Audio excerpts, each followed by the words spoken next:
আপনারা কি জানেন কিয়ামতের ময়দানে আল্লাহর কাছে বান্দা কোন আমল করলে হিসেব ছাড়া জান্নাতে যাবে? জানেন কেউ? বলতে পারেন কেউ? ভাই, আল্লাহর কাছে হিসেব দিয়ে জান্নাতে যাওয়া কি সহজ কাম না কঠিন কাজ? আরে আল্লাহর কাছে তো অনেক দূরের কথা। আপনি যে প্রতিষ্ঠানে চাকরি করেন তার মালিকের কাছে, উপরস্থ বসের কাছে একেবারে পুঙ্খানুপুঙ্খ করে প্রতিটা পয়সার হিসাব দিয়ে একদম সবকিছুতে পারফেক্টনেস প্রমাণ করা, এটাই তো একটা কঠিন কাজ, দুঃসাধ্য কাজ। সেখানে সারা জীবনের হিসাব আল্লাহর কাছে দিয়ে পাই পাই করে তারপর আপনি জান্নাতে যাবেন, বিষয়টা এত সহজ না।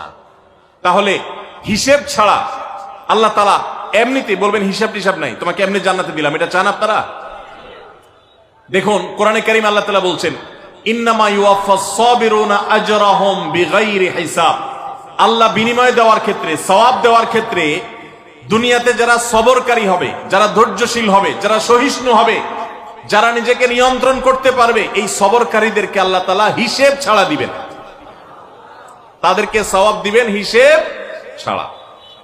তাহলে আপনি যখন আপনার কর্মস্থলে থাকবেন আপনাকে ধৈর্য ধারণ করতে হবে। আপনি যখন পাবলিক পরিবহনে উঠবেন আপনার মাথা ঠান্ডা রাখতে হবে। আপনি যখন আপনার বাসা বাড়িতে থাকবেন আপনার মাথা ঠান্ডা থাকতে হবে।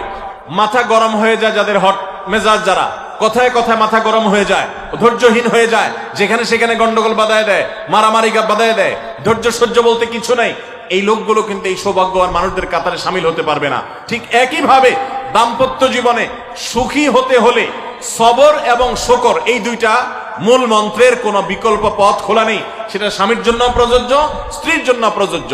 স্বামী হিসাবে আপনি স্ত্রীর অনেক অনিয়মতা দেখতে পাবেন, অনেক কিছু দেখতে পাবেন, আপনার আকাঙ্ক্ষা, আপনার চাহিদা, প্রত্যাশার বিপরীত